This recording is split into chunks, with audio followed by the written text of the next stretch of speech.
दो भाई थे, परस्पर बड़े ही स्नेह तथा सद्भाव पूर्वक रहते थे।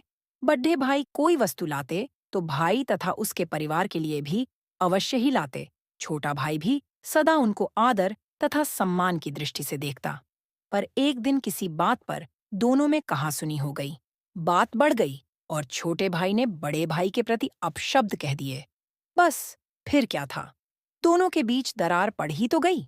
उस दिन से ही दोनों अलग अलग रहने लगे और कोई किसी से नहीं बोला। कई वर्ष बीत गए। मार्ग में आमने सामने भी पडीडीडीएच जाते तो कतराकर दृष्टि बचा जाते। छोटे भाई की कन्या का विवाह आया। उसने सोचा, बड़े अंत में बड़े ही हैं, जाकर मना लाना चाहिए। वह बड़े भाई के पास गया और पैरों में पड़कर पिछली बातों के लिए क्षमा मांगने लगा। बोला, अब चलिए और विवाह कार्य संभालिए। पर बद्दा भाई न पसीजा, चलने से साफ मना कर दिया। छोटे भाई को दुख हुआ।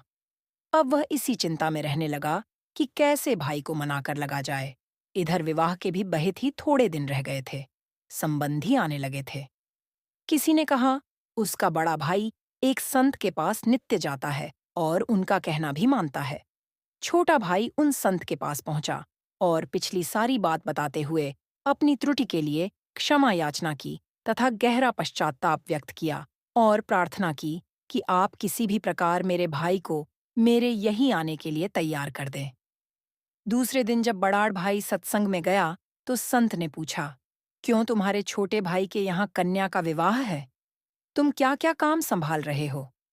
बद्धा भाई बोला, मैं विवाह में सम्मिलित नहीं हो रहा। कुछ वर्ष पूर्व मेरे छोटे भाई ने मुझे ऐसे कड़वे वचन कहे थे जो आज भी मेरे हृदय में कांटे की तरह खटक रहे हैं।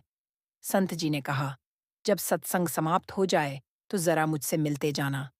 सत्संग समाप्त होने पर वह संत के पास पहुंचा।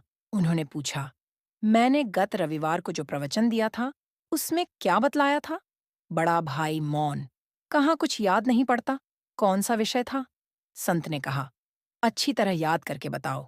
पर प्रयत्न करने पर उसे वह विषय याद न आया। संत बोले, देखो, मेरी बताई हुई अच्छी बात तो तुम्हें 8 दिन भी याद न रही, और छोटे भाई के कड़वे बोल जो 1 वर्ष पहले कहे गए थे वे तुम्हें अभी तक हृदय में छुभ रहे हैं। जब तुम अच्छी बातों को याद ही नहीं रख सकते तब उन्हें जीवन में कैसे उतारोगे? और जब जीवन नहीं सुधारा तब सत्संग में आने का लाभ ही क्या रहा? अतः कल से यहाँ मत आया करो। अब बड़े भाई की आंखें खुलीं। अब उसने आत्मचिंतन किया और देखा कि मैं वास्तव में ही गलत मार्ग पर हूँ। छोटों की बुराई भूल ही जाना चाहिए, इसी में बड़प्पन है।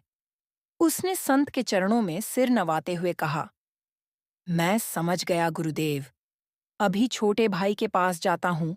आज मैंने अपना गंतव्य पा लिया।